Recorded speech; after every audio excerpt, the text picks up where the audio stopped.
हमारे परम भक्त ओम प्रकाश जी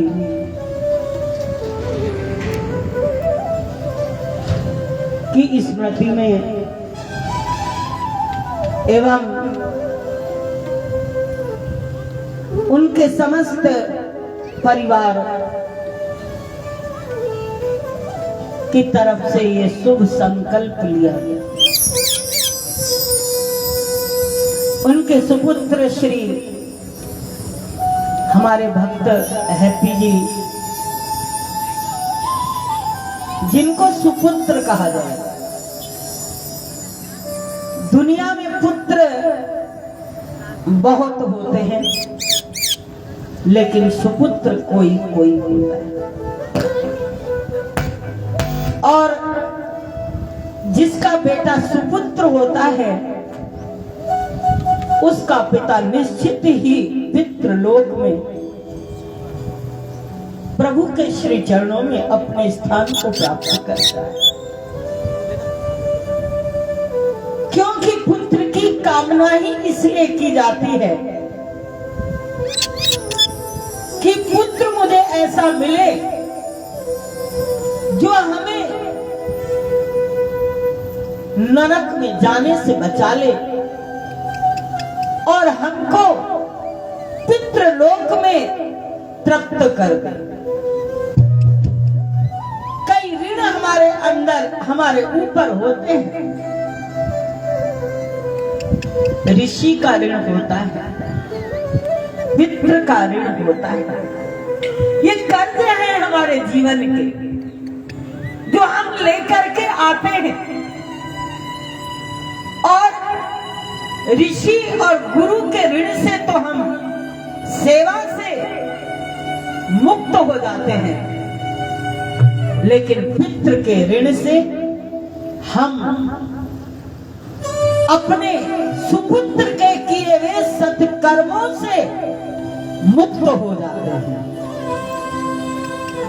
तो हमारे परम प्रिय भक्त ओम प्रकाश जी शिष्य भी हमारे पूर्ण थे और आज उनके गुरु उनकी कथा कहने जुड़े थे। ये बहुत सौभाग्य की बात होती है। एक दुख है जीवन में किसी के जाने का, लेकिन कथाएं बहुत सी होती हैं, बहुतों से करवा भी ली जाती हैं, लेकिन शिष्य के लिए गुरु कथा करे, गुरु कोई अनुष्ठान करे, ये उनका बहुत बड़ा भाग्य है। हमारे परम भक्त ओम प्रकाश जी जो आज ये उदयपुर में हम सब बैठे हुए इस आश्रम का, इस मंदिर का और यहाँ पर हम सबके रहने का, आने जाने का अगर कोई मूल कारण है तो हमारे ओम प्रकाश जी। मुझे याद है कि मेरी जिंदगी में कभी उन्होंने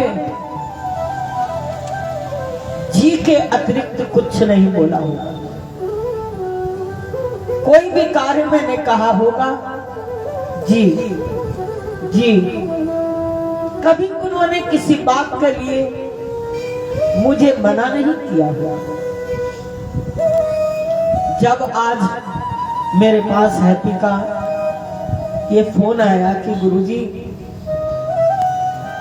मेरी ऐसी इच्छा है, मैंने कहा बेटा बहुत अच्छी बात है। दुनिया में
सदा सेव्या श्रीमद्भागवती कथा यस्याः श्रवण मात्रेण हरिचित्तम समाश्रेत।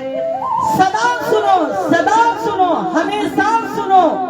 भागवत कथा सुन करके कभी तृप्त अपने जीवन में ना हो। भोजन से तृप्त हो जाओ, लेकिन भजन से कभी भी तृप्त ना हो। कथा से कभी भी तृप्त ना हो। एक बार नहीं, 2 बार नहीं, 1000 बार नहीं, सदा सदा जो भागवत की कथा सुनता है तो क्या हो जाता है? सदा का उल्टा क्या होता है? सदा का उल्टा क्या होता है? दास। सदा का उल्टा हुआ दास। जो श्रीमद् भागवत कथा को सुनता है वो भगवान का दास बन जाता है।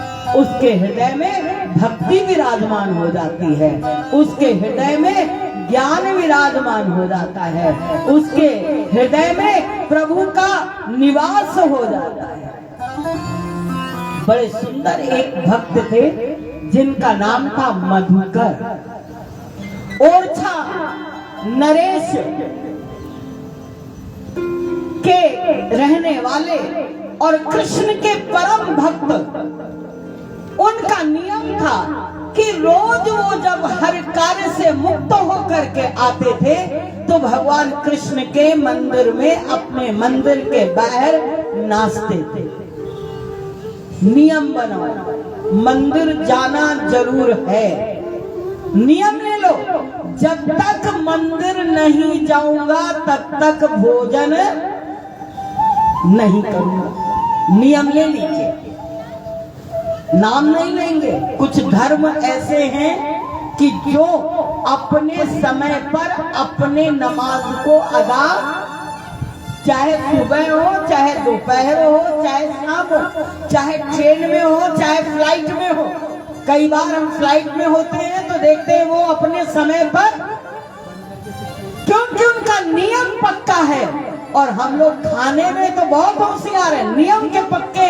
12 बजे खाना मतलब खाना, 6 बजे चाय पीना मतलब पीना। इधर उधर घड़ी नहीं होनी चाहिए, नहीं तो सर में दर्द हो जाएगा अगर 6 बजे चाय नहीं पिएंगे। अगर 12 बजे खाना नहीं खाएंगे तो एसिडिटी बढ़ जाएगी। अगर 4 बजे फ्रूट नहीं खाएंगे तो ये हो जाएगा। सब बातों का नियम है।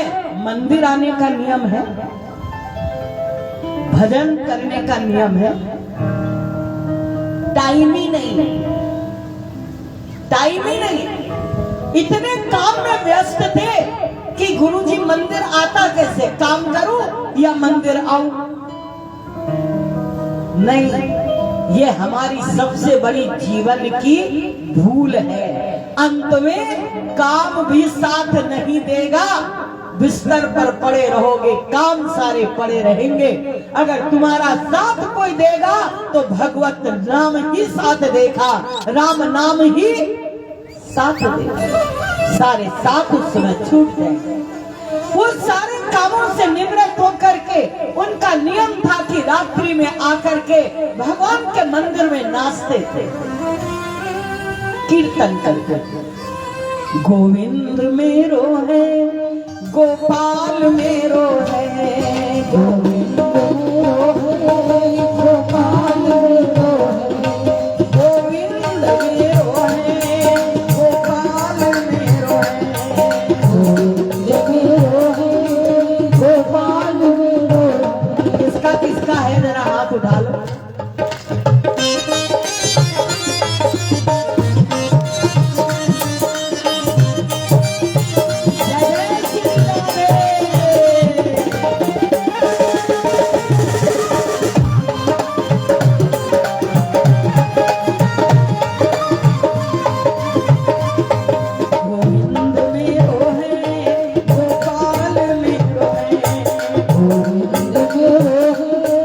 गोपाल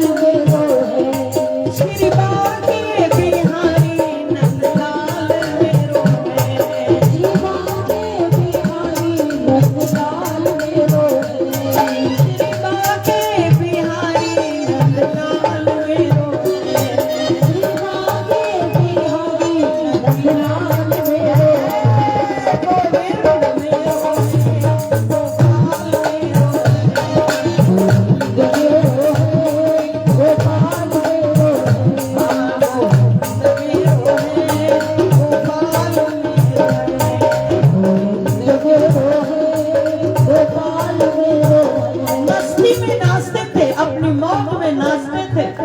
हम दुनिया में तो बहुत नाचते, लेकिन कीर्तन में कोई नाचने के लिए कह दे अरे तुम नाचो, अरे तुम नाचो। और जब अपने बेटे की शादी होती है तो सबसे पहले कौन नाचता है?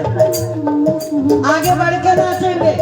और जब कीर्तन होगा, भगवान का भजन होगा, अरे अरे हमको तो शर्म आ रही है, अरे तुम नाचो। अरे भगवान के आगे नाचोगे, नाचना छूट जाएगा दुनिया का, भटकना छूट जाएगा दुनिया का। अगर मीरा नाची खरताल लेकर के तो दुनिया में अमर हो गई। चैतन्य महाप्रभु नाचे दुनिया में प्रभु का नाम लेकर के। सूर नाचे, कबीर नाचे, चैतन्य नाचे अपनी मस्ती में। गोविंद मेरो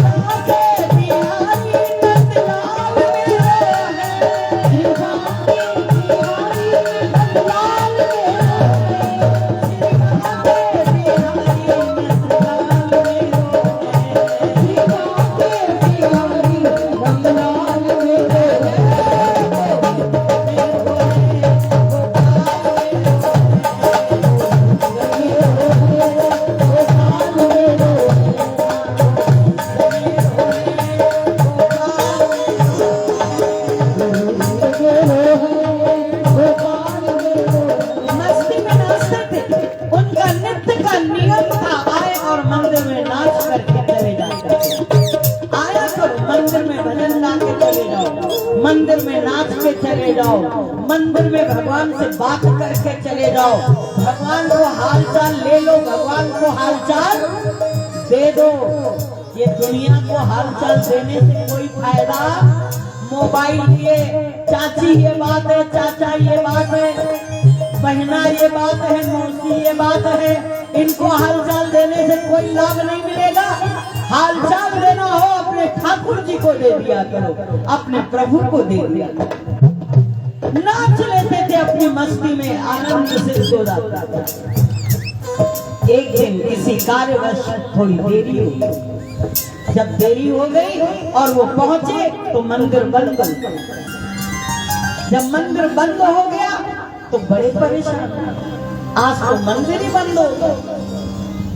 पुजारी ने कहा आज आपने थोड़ा विलंब कर दिया, मंदिर बंद हो गया। प्रणाम किया, कहने लगे कोई बात नहीं, मंदिर बंद हो गया ना, भगवान तो बंद नहीं होता ना। भगवान तो हमेशा हमारे भक्तों के इंतजार में खड़ा रहता है। कभी जब भगवान का पट बंद हो जाए तो खोल के देख लेना भगवान सो रहा है कि भगवान खड़ा है। भगवान तब भी खड़ा रहता है, और किसके लिए? हमारे और आपके लिए खड़ा रहता है। वो कभी सोता नहीं। अब उसने बड़े आनंद से नाचना शुरू किया कि मैं तो अपना नियम पूरी करूंगी, मैं अपना नियम पूरा करूंगा। और वो मस्ती में नाचने लगा। गोविंद मेरो है, गोपाल मेरो है, गोविंद मेरो है, गोपाल मेरो है, गोविंद मेरो है, गोपाल मेरो है, गोपाल मेरो है। प्रेम से गाता है, बड़ी मस्ती में, बड़े रोज में।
नाच रहे थे मधुकर शाह,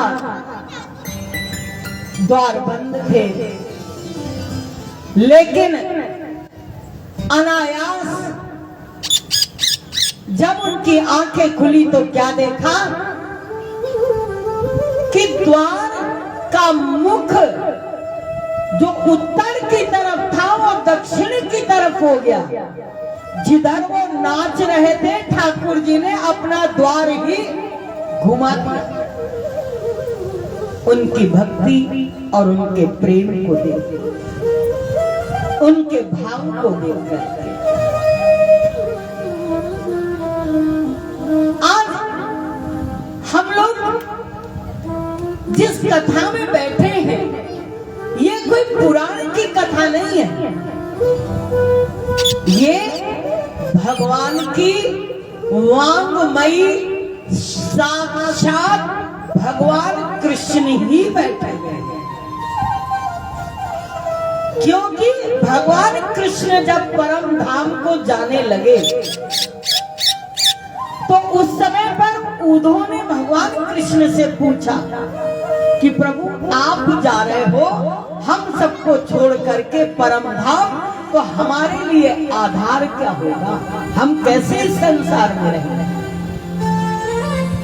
तो भगवान कृष्ण ने कहा उद्धव जी मैं जा रहा हूं, मेरा शरीर जा रहा है, लेकिन जो मैं हूं, मेरे जो 5 प्राण हैं वो श्रीमद् भागवत में ही विराजमान रहे। मेरा शरीर जाएगा लेकिन मेरा प्राण भागवत में रहेगा।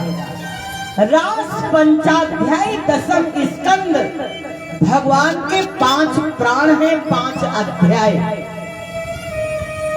बोले मैं अपने आप को इसी में स्थापित कर रहा हूं। ये तो हम लोग अपने पुराणों की कीमत नहीं जानते। हम लोग को महिमा नहीं मालूम इनकी कि इनकी महिमा क्या है। जिस घर में भागवत होती है वो घर तीर्थ के समान। किसके किसके घर में भागवत है?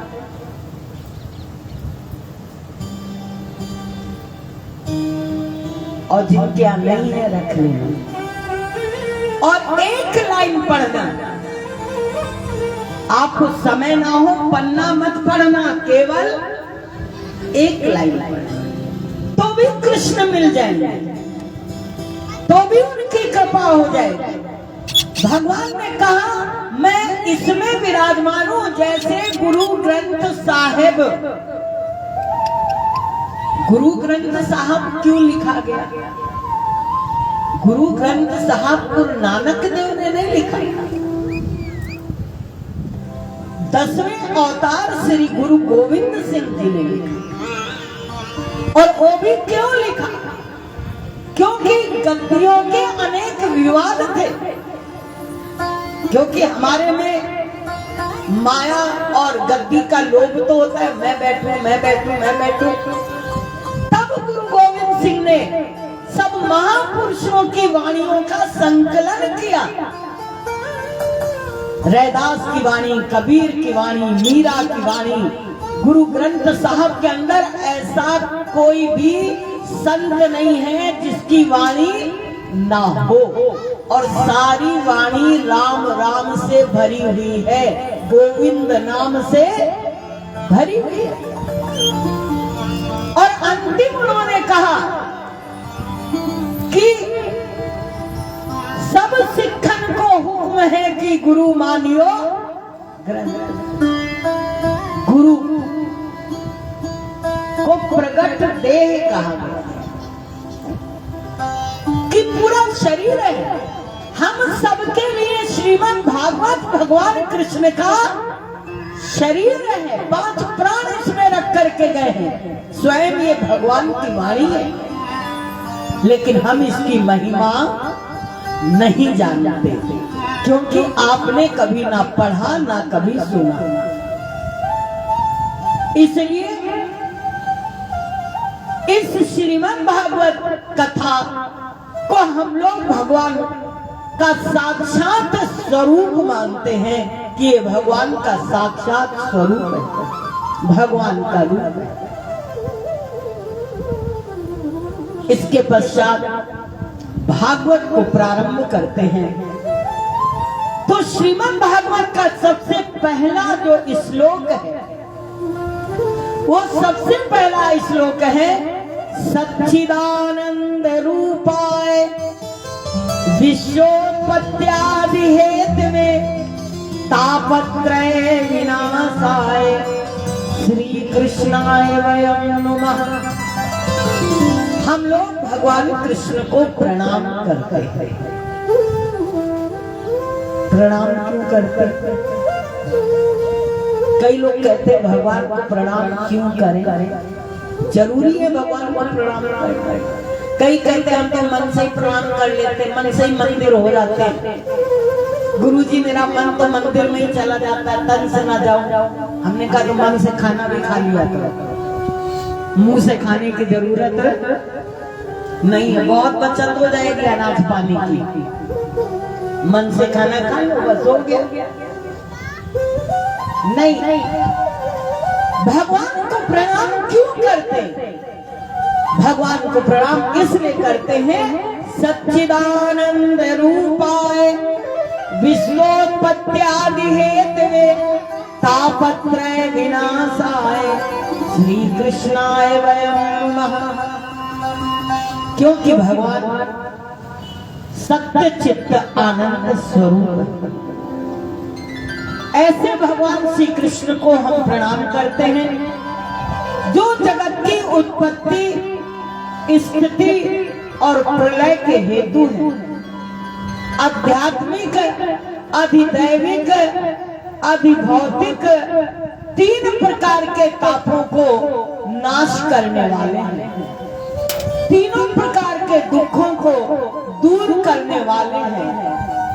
इसलिए हम भगवान को प्रणाम करते हैं। भगवान को प्रणाम करने से हमारे दुख मिट जाते हैं। भगवान को प्रणाम करने से हमारे संताप दूर हो जाते हैं, रोग दूर हो जाते हैं, पीड़ाएं हमारी दूर हो जाती हैं। एक बार नैमिषारण्य क्षेत्र में 88,000 ऋषि एकत्रित हुए और वहीं पर श्री सूत जी महाराज विराजमान थे।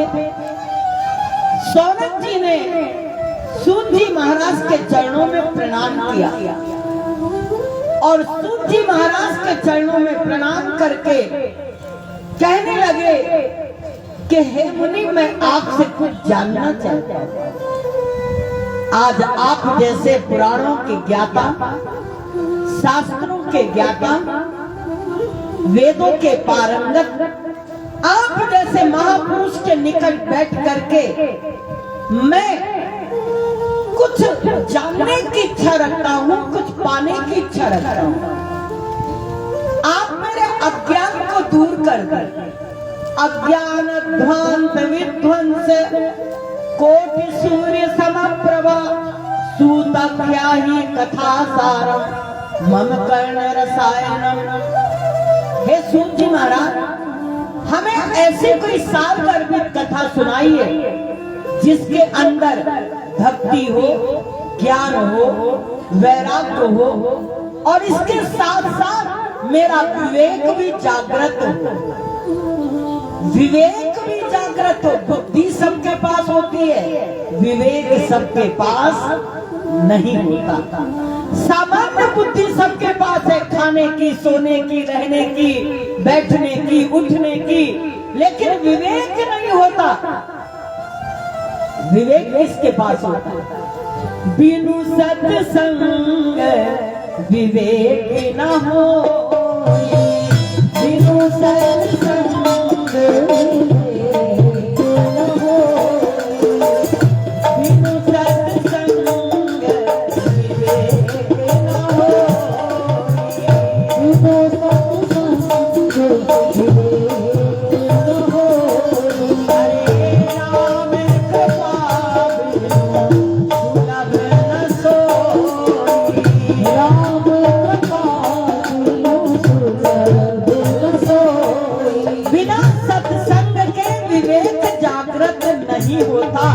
और सत्संग बिना राम कृपा के प्राप्त नहीं होता, प्रभु कृपा के बिना प्राप्त नहीं होता।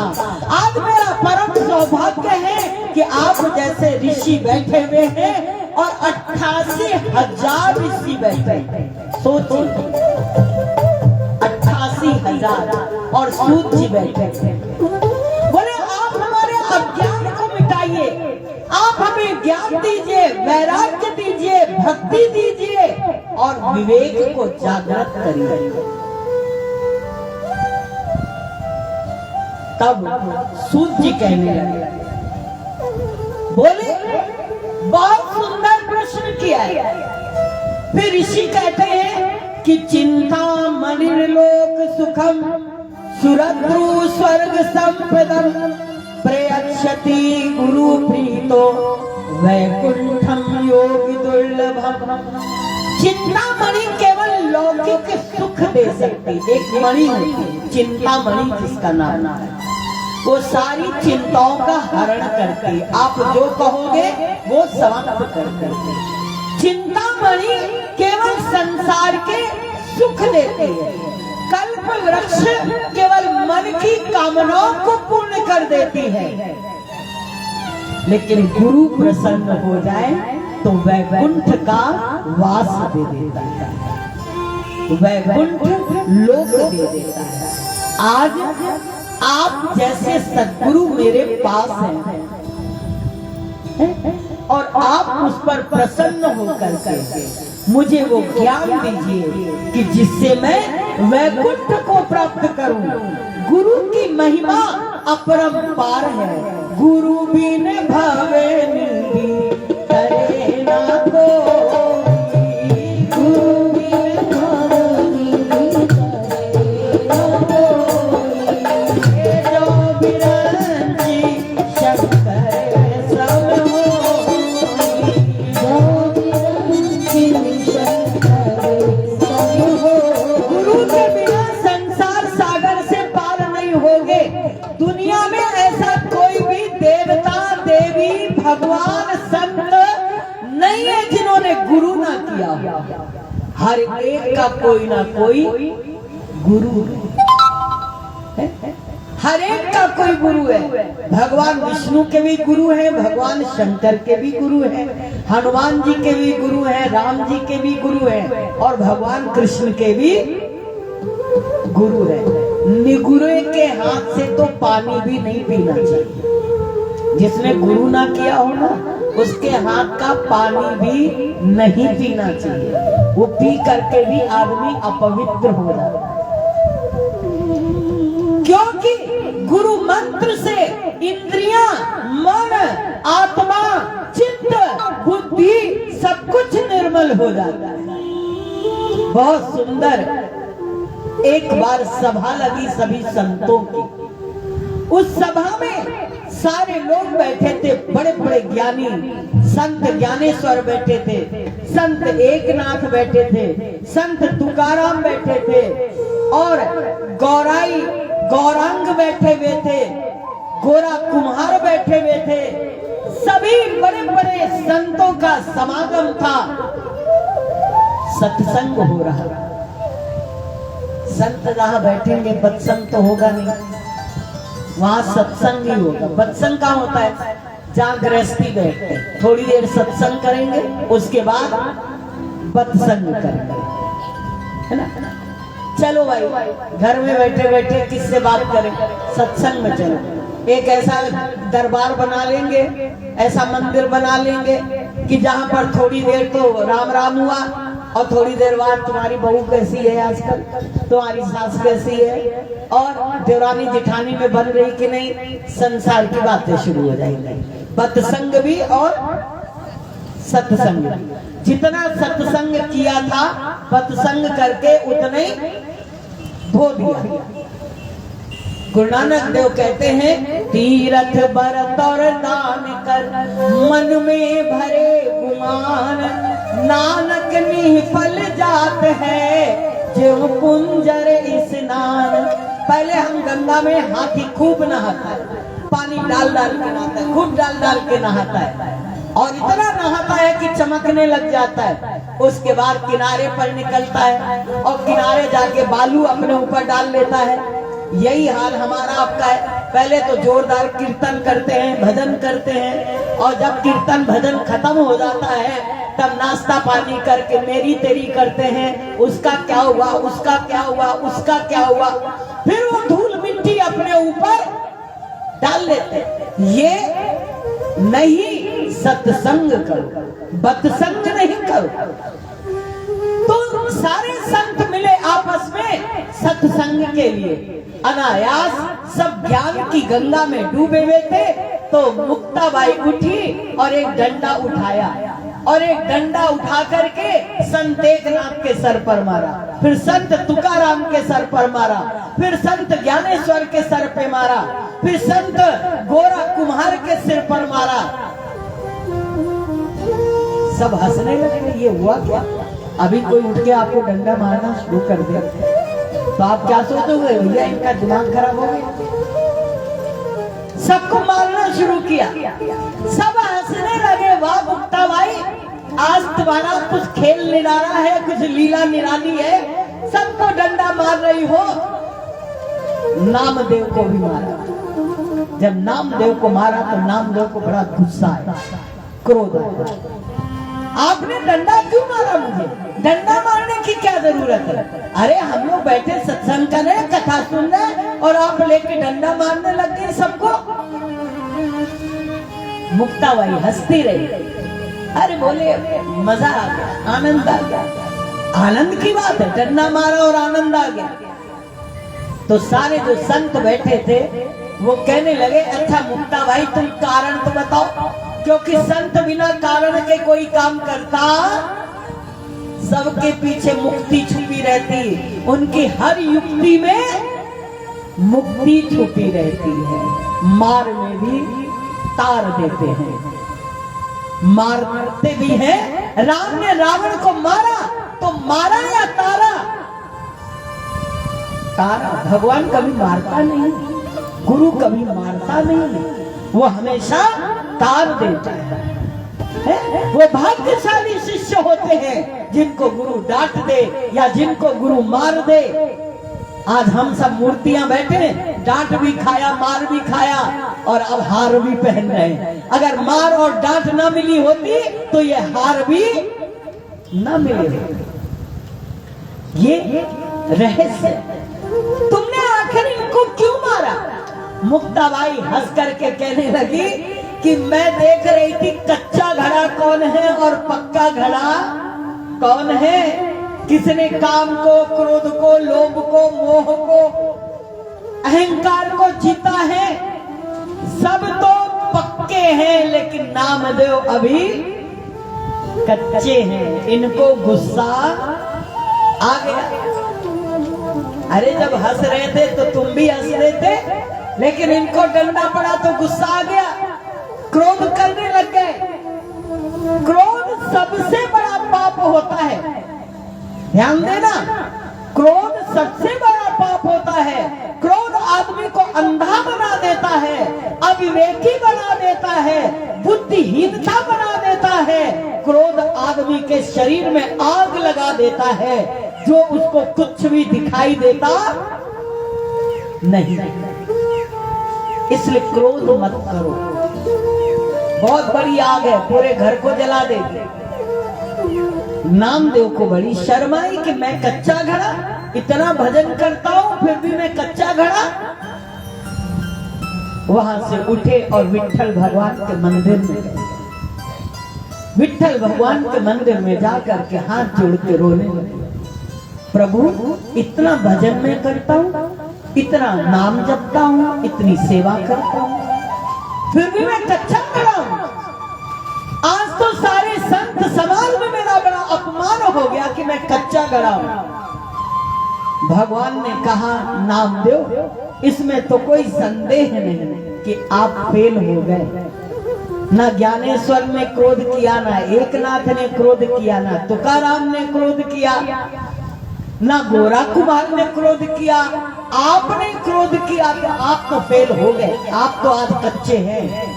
तो फिर प्रभु आप मुझे पक्का बना दीजिए। बोले मेरा काम पक्का बनाना नहीं है। फिर किसका काम है? बोले पक्का बनना हो तो कोई गुरु बना लो। गुरु बनाओगे तो पक्के बन जाओगे, क्योंकि वो क्षण क्षण में हमारी थर्मामीटर लगाता रहता है। एक एक मिनट में, अभी जब कोरोना था तो बोले चेक करते रहो ऑक्सीजन लेवल कितना है, फीवर कितना है। ऐसे गुरु भी चेक कर कि तुम्हारी स्थिति है क्या, मन की स्थिति क्या है, विचारों की स्थिति क्या है, ज्ञान कहां पर है। बोले मेरा काम पक्का बनाना नहीं है, मैं तो दर्शन देता हूँ, कृतार्थ कर देता हूँ, कल्याण कर देता हूँ, बहुत से पार कर देता हूँ, पक्का कच्चे के चक्कर में नहीं पड़ेगा। फिर कौन मुझे बनाएगा? गुरु बनाएगा। गुरु कहाँ मिलेगा? बोले जाओ जो पहला व्यक्ति मिल जाए उसको गुरु बना लेना। चल दिए नामदेव, और नामदेव पहुंच गए। एक शिव मंदिर सबसे पहले सामने दिखाई दिया। जब शिव मंदिर देखा तो वहां पर क्या देखा कि एक संत अपनी मस्ती में लेटे थे, उनका नाम था विठोबा खेचर। पड़े थे और बड़े आश्चर्य की बात थी, पड़े थे लेकिन उनके पैर शिवलिंग के ऊपर पड़े। पैर शिवलिंग के ऊपर और मस्ती में लेते थे। नामदेव ने कहा मिला भी तो ऐसा पहला व्यक्ति मिला, हमको तो ये नास्तिक दिख रहा है, भगवान शंकर के ऊपर पैर रख के सो रहा है। गए जाकर के उन्होंने उनको हिलाया, बोले क्यों ये भगवान शंकर पर पैर रख करके सो रहे हो? बोले क्या बताऊं नामदेव, बड़ा थक गया था, आया लेट गया, मुझे होश ही नहीं कि मेरे पैर कहाँ हैं और मेरे सिर कहाँ। बोले अरे भगवान भोले बाबा के सिर पर आपका पैर है। बोले ऐसा करो मेरे पैरों को घुमा दो, जिधर चाहो उधर घुमा दो। जब पैर उठा के उनका घुमाया तो जिधर उधर पैर घुमाया उधर शिवलिंग भी घूम गया, चारों तरफ शिवलिंग घूम गया, जिधर जिधर वो पैर घुमाए उधर उधर उनका शिवलिंग घूम जाए। नामदेव ने उनके चरणों को पकड़ लिया, प्रभु ये क्या है, मुझे गुरु बनाना है। बोले गुरु बनाने के लिए तत्व ज्ञान, आत्मज्ञान, आत्म अनुभूति और उस प्रभु को पहचानना जरूरी है। तुम सोचते हो बस इतने में ही भगवान है, इतने में ही भगवान नहीं है। भगवान तुझ में राम, मुझ में राम, सब में राम समाया। अरे तुझ में राम, मुझ में राम, सब में राम समाया। सबसे कर ले प्यार, जगत में कोई नहीं बनाया। रे तुझ में राम, तुझ में राम, सब में राम समाया। सबसे कर ले प्यार, जगत में कोई नहीं बनाया। रे तुझ में राम, सब में राम है, जर्रे जर्रे में है झांकी भगवान की, किसी सूझ वाली आंख ने पहचान। जर्रे जर्रे के अंदर वो समाया है, कण कण के अंदर वो समाया है। विठोबा खेचर के उस परम ज्ञान को सुन करके नामदेव ने प्रणाम किया और उनको अपना गुरु धारण कर लिया। गुरु कृपा से वैकुंठ धाम मिलता है, गुरु कृपा से परम तत्व का ज्ञान मिलता है, आत्म अनुभूति होती है। इसलिए आप मेरे गुरु हैं। सूत जी महाराज आप मुझे वो कथा सुनाइए, क्योंकि ये कलिकाल है, घोर कलयुग है। इस कलिकाल के अंदर हम सबको क्या करना चाहिए? इहि घोरे कलौ प्रायो जीवश्चातुरता गतः क्लेशाक्रांतस्य तस्सैव शोधने किं परायणम्।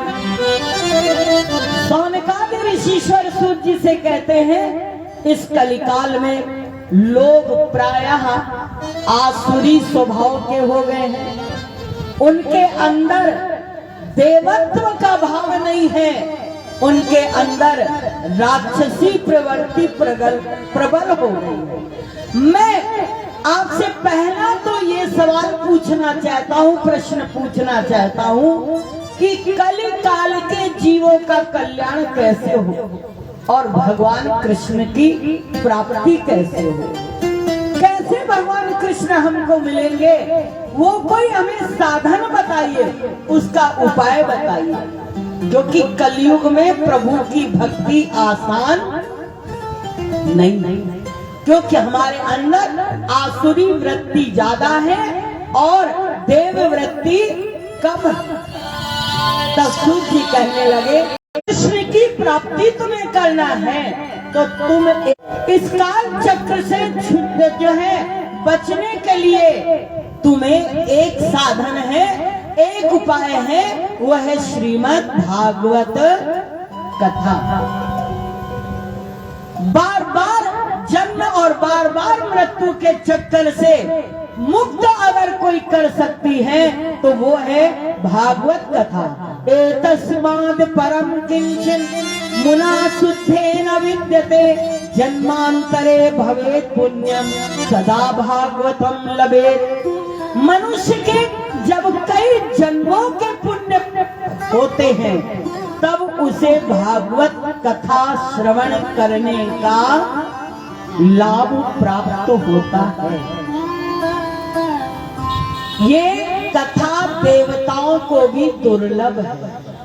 आप तो मनुष्य हो, ये कथा देवताओं के लिए भी दुर्लभ है। सुराणाम अपि दुर्लभम।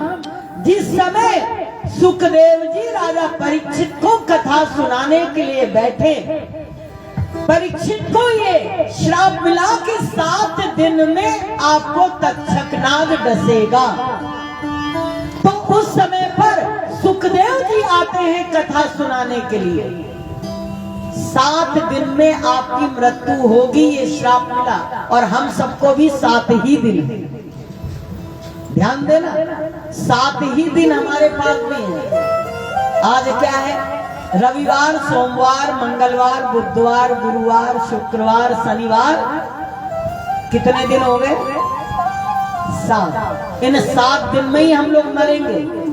कोई मंगल, कोई बुध, कोई गुरु, कोई शुक्र। इसलिए 7 दिन में तक्षक नाग आपको डसेगा, ये श्राप मिला था। तो सुखदेव जी महाराज ने उनको 7 दिन भागवत कथा सुनाई कि एक भी दिन भागवत कथा से वंचित नहीं रहो, पता नहीं काल कब आ जाएगा। आज जब कथा सुनाने बैठे तो देवता अमृत का कलश लेकर के आया और अमृत का कलश लाके सुखदेव जी से कहते हैं, महाराज एक काम करिए, ये अमृत का कलश आप राजा परीक्षित को पिला दीजिए और कथामृत का दान हमको कर दीजिए। जो कथा रूपी अमृत है वो हमको दे दीजिए और स्वर्ग का जो अमृत है वो राजा परीक्षित को पिला दीजिए।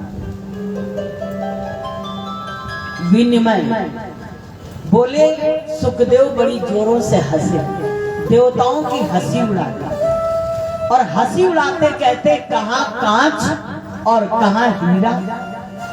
दोनों में कितना अंतर है। मणि में और कांच में बहुत अंतर है। तुम्हारा स्वर्ग का अमृत कांच है और कथा रूपी अमृत मणि। स्वर्ग में तो जाके फिर वापस लौटना पड़ेगा। स्वर्ग जाओगे वो 5 स्टार होटल है, वहां जाके फिर वापस आना पड़ेगा। लेकिन कथा अगर सुन ली तो मुक्त हो जाओगे, ना कहीं आना ना कहीं जाना। अगर मुक्ति मिलती है तो कथामृत से।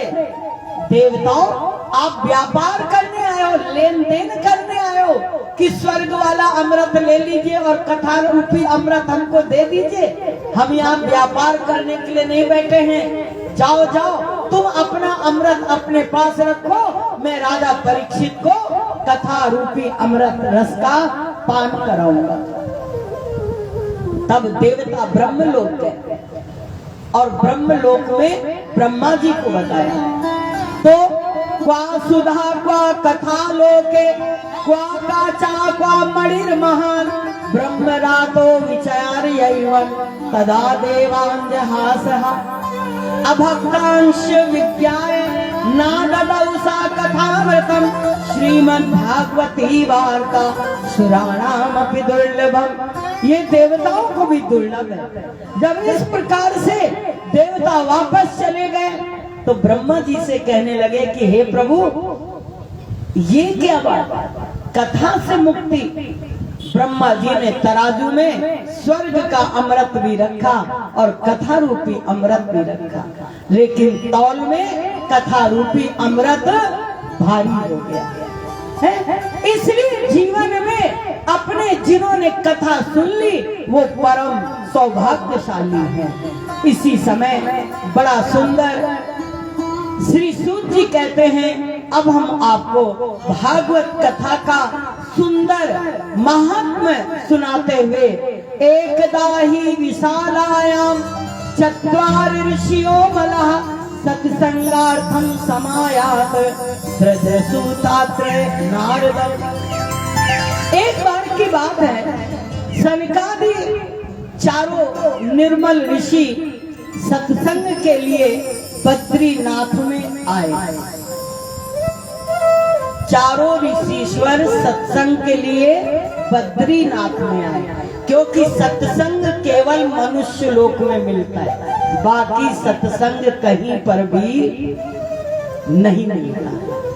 इसलिए देवता भी तरसते हैं मनुष्य लोक में आने के लिए।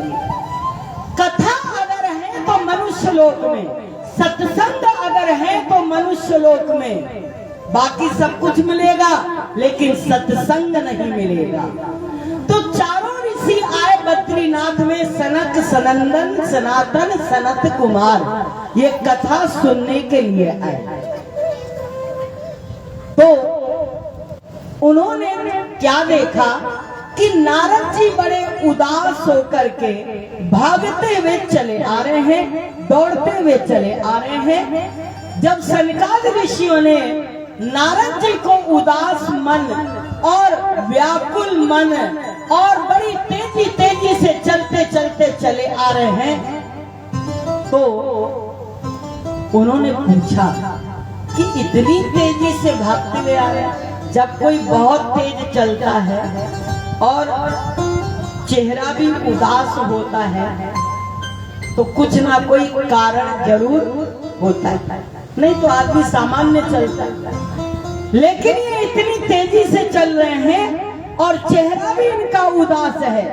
तो सनकादि ऋषीश्वरों ने पूछा, कथम ब्रह्मन् दीन मुख कुतश्चिंतातुरो भवान त्वरितम गम्यते कुत्र कुतश्चागमनम तव। कहाँ आप इतनी तेजी से चले जा रहे हैं और आपके चेहरे पर चिंता, उदासी, परेशानी, आप क्यों इतना चिंतित हैं? अरे आप तो संत हैं, आप तो अपनी मस्ती में रहिए, आनंद में रहिए, मौज में रहिए। आपको किस बात की परवाह, आपको किस बात की चिंता? तब नारद जी कहने लगे कि बात कुछ ऐसी है कि मैं भी पृथ्वी लोक में गया था और पृथ्वी लोक में ये समझ करके गया था कि वहां जाकर के बड़ी शांति मिलेगी, बड़ा आनंद मिलेगा। सब तीर्थों में मैं भ्रमण करता रहा, सब अनेक जगह में नारायण नारायण नाम लेते हुए घूमता रहा, लेकिन मैंने इस पृथ्वी लोक में कहीं शांति नहीं देखी। सत्यम नास्ति तपः शौच दया दानम न विद्यते उदरम भरिणो जीवो वराका कूट भाषिणा। मैंने पृथ्वी लोक में, मनुष्य लोक में न सत्य देखा, न तप देखा, न शौच पवित्रता देखी, न दया देखी, न दान देखा है, कुछ भी नहीं है। बेचारे जीव केवल अपने पेट पालने में लगे हुए। उदरम भरिणो जीवो